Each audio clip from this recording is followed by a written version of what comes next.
Bueno, muy buenas tardes. Nosotros venimos a presentar las pruebas semiológicas. Mi nombre es Andrés Acuña y mi grupo está conformado por Meire Laya, Carolina Sotelo, Juanito Espina. Overlay Salgado.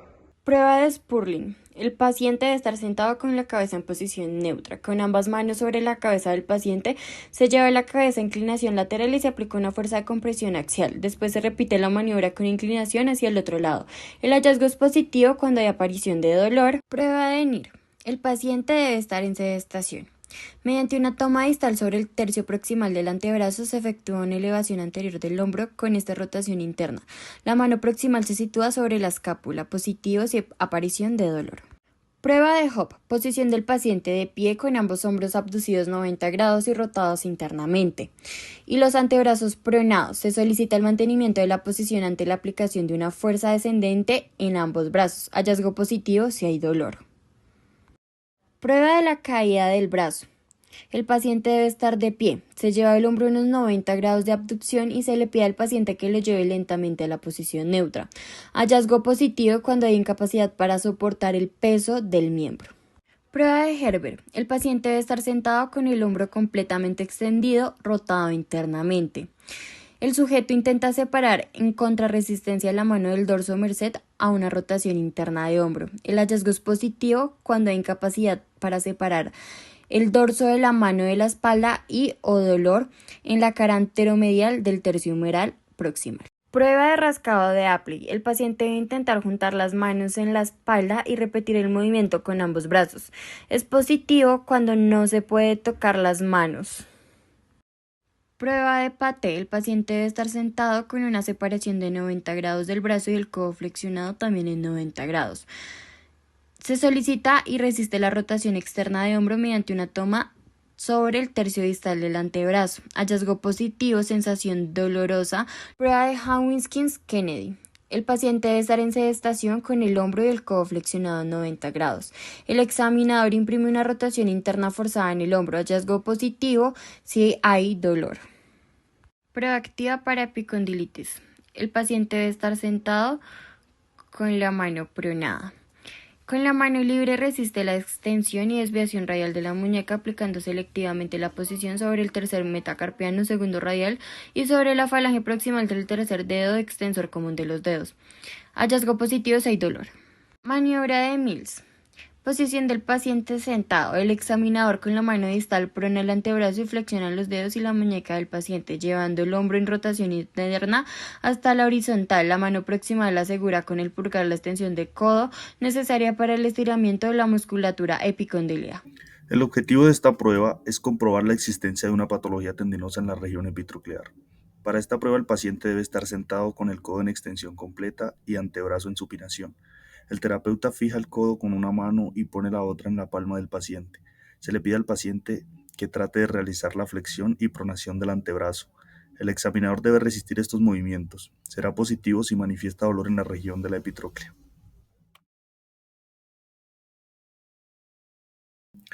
En cuanto a la prueba pasiva, esta tendrá el mismo objetivo que la activa.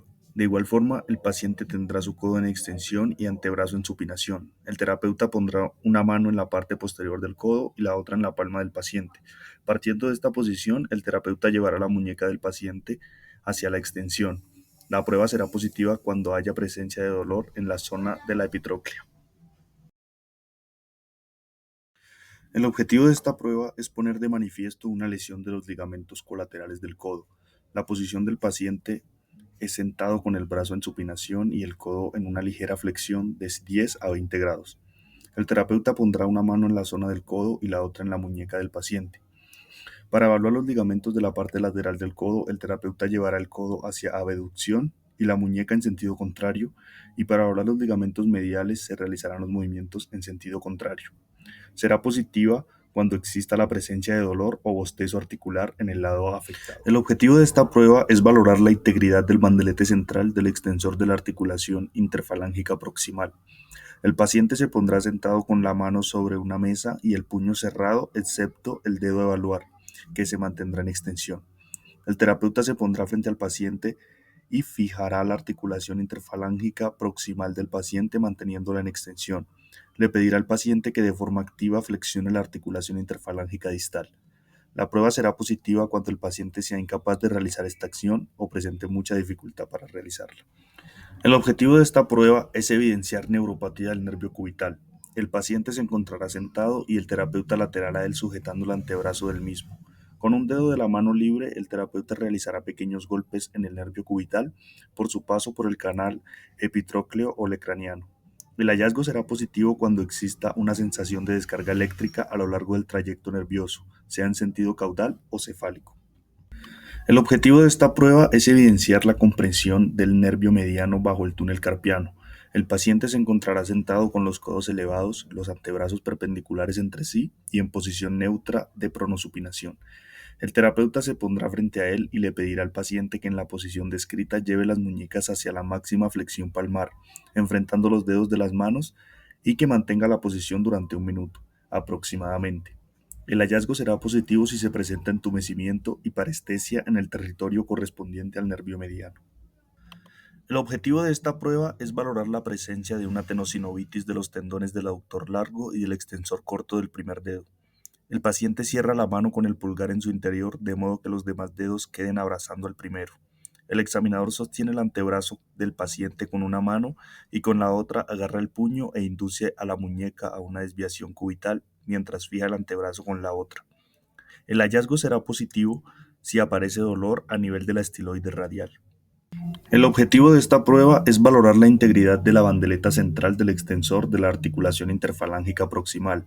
El paciente se pondrá en posición sentado con la mano sobre la mesa y la articulación interfalángica del dedo de evaluar colocada al borde de la mesa en flexión de 90 grados. El terapeuta sentado frente al paciente pondrá un dedo sobre la falange proximal y otro sobre la falange media. Le pedirá al paciente que proceda a extenderla contra una ligera resistencia que le pondrá el terapeuta. La prueba será positiva cuando exista la percepción por parte del examinador de un leve intento de extensión, así como de cierto grado de rigidez de la interfalángica distal. El objetivo de esta prueba es valorar la integridad del ligamento colateral cubital del primer dedo y ligamentos colaterales accesorios. El paciente tendrá la mano completamente relajada sobre una superficie plana. El terapeuta estabilizará con una mano el primer metacarpiano y con la otra pinzará la falange proximal. El examinador provocará una desviación radial de la falange proximal respecto al metacarpiano. La prueba será positiva si presenta dolor en la cara cubital de la articulación. Esta prueba es utilizada para evaluar la movilidad de la articulación radiocubital distal y la estabilidad del complejo de fibrocartílago triangular de la muñeca. El terapeuta con una mano agarra el tercio distal del antebrazo del paciente y con la otra toma la mano del paciente como si fuera a estrecharla y la lleva hacia desviación cubital. Luego induce una compresión axial de la muñeca incrementando la inclinación cubital. El hallazgo será positivo cuando el paciente presente dolor en la cara cubital de la muñeca. Esta prueba es para identificar la sensibilidad o rigidez del ligamento sacrotuberoso. El paciente estará en decúbito supino. Los contactos del fisioterapeuta serán fijando con una mano la pelvis y con la otra llevando la pierna a flexión de cadera y de rodilla. Posteriormente se llevará esta hacia el pecho haciendo presión. El resultado es negativo ya que no evidencia dolor o rigidez. El objetivo de este test es ver si hay alguna radiculopatía lumbar. La posición del paciente será en decúbito supino. Se flexionará la cadera a unos 70 grados con la rodilla totalmente extendida, aplicando una ligera rotación interna y aducción de cadera. El hallazgo es negativo ya que no refiere dolor en la zona lumbar o en el recorrido del nervio ciático. Esta prueba es para ver si hay alguna disfunción neurológica de origen medular. La posición del paciente será en sedente con las rodillas al borde de la camilla y los brazos cruzados en la espalda. Se le pedirá que oprima el tronco flexionando la columna dorsal y lumbar. Luego la flexión de cabeza se hará acercando el mentón al pecho. Por último, se tomará el pie del paciente y se provocará una dorsiflexión máxima y se le pide que realice una extensión de rodilla. Será negativo porque puede hacer la extensión de rodilla sin dolor. Esta prueba consiste en ver si hay presencia de compromiso intratecal lumbar. La posición del paciente será en decúbito supino con los brazos cruzados sobre el pecho. Se le pide al paciente que mantenga ambos miembros inferiores juntos y extendidos, elevados aproximadamente a 20 centímetros de la camilla y que mantenga esta posición por alrededor de 30 segundos. En este caso, la prueba es negativa, ya que no refiere dolor ni en la zona lumbar o en el muslo en la cara posterior. Esta prueba es para determinar la presencia de una patología mecánica en la región lumbar media. La posición del paciente será en decúbito lateral sobre el lado aparentemente sano. Se llevará el miembro afectado a extensión de rodilla y de cadera a unos 15 grados. La rodilla del paciente se flexionará a 90 grados. El hallazgo es negativo ya que no hay una aparición de dolor en la cara anterior del muslo. Esta prueba es para valorar la movilidad sacroiliaca. La posición del paciente será en bípedo con las manos apoyadas sobre la pared y las del fisioterapeuta en la espalda con los pulgares situados bajo las espinas ilíacas posteriores. El paciente hará una flexión de cadera y de rodilla al lado a valorar, en este caso el derecho. El hallazgo es negativo ya que los pulgares descienden durante el movimiento. Esta prueba es para valorar la disfunción sacroiliaca. La posición del paciente será en decúbito lateral sobre el lado aparentemente sano. Estira en flexión de rodilla y de cadera máxima pegada al tronco con ayuda del paciente ya que abrazará el miembro inferior. El otro miembro estará en hiperextensión de cadera por fuera de la camilla, fijando la cresta ilíaca. Será negativo ya que no hubo aparición de dolor en la región sacroiliaca o coxofemoral. Esta prueba es para detectar una posible restricción de la movilidad sacroiliaca, donde la posición del paciente será en bípedo con las manos apoyadas sobre la pared. Los pulgares del fisioterapeuta estarán ubicados, uno sobre la espina ilíaca superior y el otro sobre la cresta sacra del mismo lado. Se le pedirá al paciente que realice una flexión de cara y de rodilla del lado a valorar, donde el hallazgo es negativo, ya que el pulgar ubicado en la espina superior se mueve hacia caudal. Esta prueba es para valorar la integridad del menisco medial. La posición del paciente será en decúbito supino y el fisioterapeuta va a sostener con una mano la zona del calcáneo y con la otra el muslo. Se lleva la rodilla a 90 grados aproximadamente y se rota externamente, llevándola a extensión. La prueba es negativa ya que no hay presencia de dolor en la línea intermedia, solo se escucha una pequeña crepitación al descender. Esta prueba es para valorar la estabilidad de la coxofemoral. El paciente estará en decúbito prono con los brazos hacia los lados y los contactos del fisioterapeuta será un antebrazo por debajo del muslo con la cara anterior y el otro se fijará en los isquiones. Se extiende la cadera y se mantiene esta posición por unos segundos. La prueba es negativa ya que no hay irradiación de dolor en la parte anterior de la coxofemoral, lo que nos indica que no hay inestabilidad.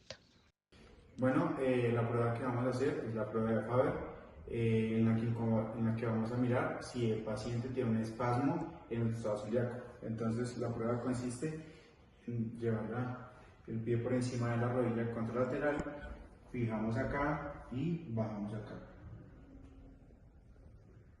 En caso de que el paciente no pueda hacer la separación, vamos a encontrar el hallazgo positivo. Bueno, la siguiente prueba que vamos a hacer es dismetría de miembros inferiores, en la cual vamos a medir desde la espina ilíaca anterosuperior hasta el malleolo interno y lo hacemos de forma bilateral. Entonces, vamos acá y aquí hasta el malleolo interno le dan 90 centímetros. Entonces vamos a hacerlo. Bueno, ahora le vamos a tomar en la pierna derecha, recordando que en la pierna izquierda nos dio 90 centímetros. Entonces aquí nos da 88 centímetros. Tenemos una dismetría de 2 centímetros en la pierna izquierda. Bueno, ahora vamos a evaluar la prueba de Tomás, en la cual el músculo que vamos a evaluar es el psoas ilíaco. Entonces le pedimos al paciente que por favor saque más o menos el cuerpo a la mitad del muslo de la camilla. Entonces, ahora le vamos a pedir que por favor se acueste y lleve su pierna izquierda a tocar el pecho y se la va a abrazar.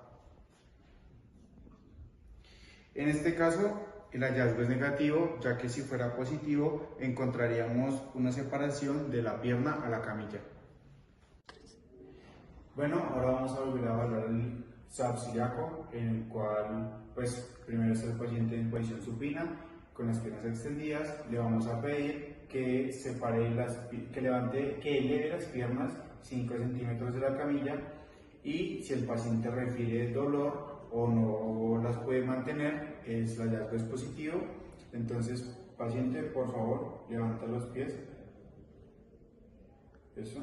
Y si sostienen, como pues podemos ver, no es negativo. Bueno, ahora vamos a realizar la prueba de Over, en la cual el músculo que vamos a evaluar es el tensor de la fascia lata, en donde el hallazgo positivo será si el paciente no puede pegar la pierna a la camilla. Entonces se le va a pedir al paciente que por favor se acueste de cúbito lateral, mirando hacia allá, no a la espalda mía. Entonces se acomoda al borde de la camilla derecho, se eleva la pierna de abajo y vamos a levantar la pierna fijando la cadera para que no haga compensación y la vamos a dejar caer. Como podemos observar, ahí no hay restricción, ya que la camilla toca la pierna. Bueno, ahora vamos a hacer la prueba del piriforme 2, en la cual pues le pedimos al paciente que se acueste de cúbito prono y le vamos a pedir que doble las rodillas, ambas piernas. Entonces vamos a juntar los puños así y lo vamos a poner en los malleolos. Y el paciente tiene que cerrar las piernas, hacer presión en las manos. Presiona, por favor. Y el hallazgo positivo es si el paciente presenta dolor en el músculo piriforme. Bueno, ahora vamos a hacer la prueba del piriforme 1, en la cual pues vamos a evaluar, pues como ya anteriormente le dije, el piriforme. Si el hallazgo es positivo, presenta dolor por una contractura en el músculo piriforme. Entonces se le pide al paciente que se acueste de cúbito lateral y dejando la pierna de abajo extendida y la pierna de encima es la que vamos a llevar. Entonces se le pide que vaya a la punta de la camilla, se hace la presión acá y acá en la cadera se fija. Y si el paciente refiere dolor, pues es positivo. Bueno, ahora vamos a hacer la prueba de acortamiento isquiotibiales. Entonces se le pide al paciente que lleve las piernas a flexión de 90 grados de la cadera. Entonces, paciente, por favor, las dos, eso. Y entonces que se va a coger por debajo del popliteo la pierna derecha y la va a subir. El hallazgo es positivo si el paciente hace una flexión mayor a 20 grados. Bueno, ahora vamos a hacer la prueba del McMurray, en la cual vamos a evaluar los meniscos. Entonces se le pide al paciente que se acueste de cúbito supino y vamos a llevar la pierna acá, hacemos la presión aquí y hacemos la presión en el tobillo hacia arriba, hacia la rodilla, lo giramos hacia la parte externa y bajamos. Después lo giramos hacia la parte interna y vuelve y baja. En caso de que la prueba sea positiva, tiene que presentar un chasquido o dolor al momento de realizarla. El objetivo de esta prueba es estudiar la integridad del ligamento cruzado anterior con la mano craneal sobre la cara anterior del tercio inferior del muslo, estabiliza el fémur mientras la otra sostiene la pierna por su tercio superior y aplica una presión firme. El hallazgo será positivo si se realiza una apreciación proprioceptiva o visible de una traslación normal o excesiva de la tibia respecto al fémur unida a un punto final blando. En el cajón anterior, el objetivo es probar la integridad del ligamento cruzado anterior. Se abraza con ambas manos la epífisis proximal de la tibia. En el hallazgo positivo se aprecia un desplazamiento anterior excesivo del extremo proximal de la tibia respecto a los cóndilos femorales. En el cajón posterior, el objetivo es probar la integridad del ligamento cruzado posterior.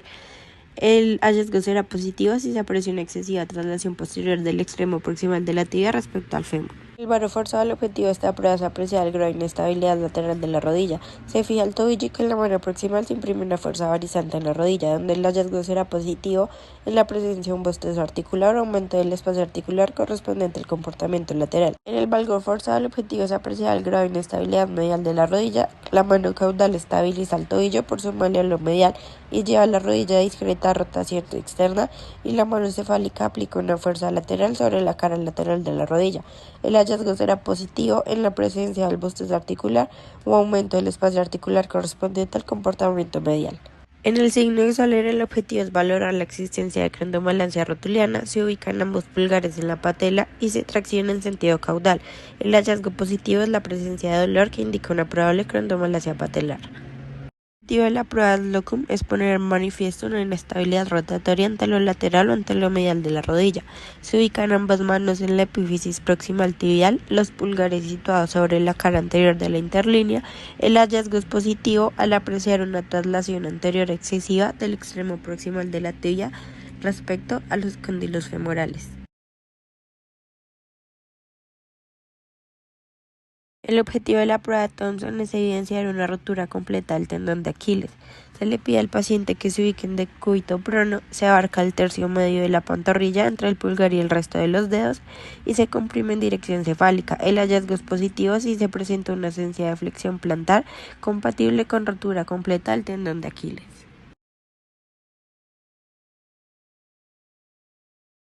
Esta prueba es valorar el grado de inestabilidad anterior del tobillo. Con la mano cefálica se abarca el tobillo del paciente sobre la cara anterior de los malleolos, provocando una tracción anterior del pie. El hallazgo es positivo si se aprecia un desplazamiento excesivo anterior del astrágalo bajo la mortaja tibio-peronea.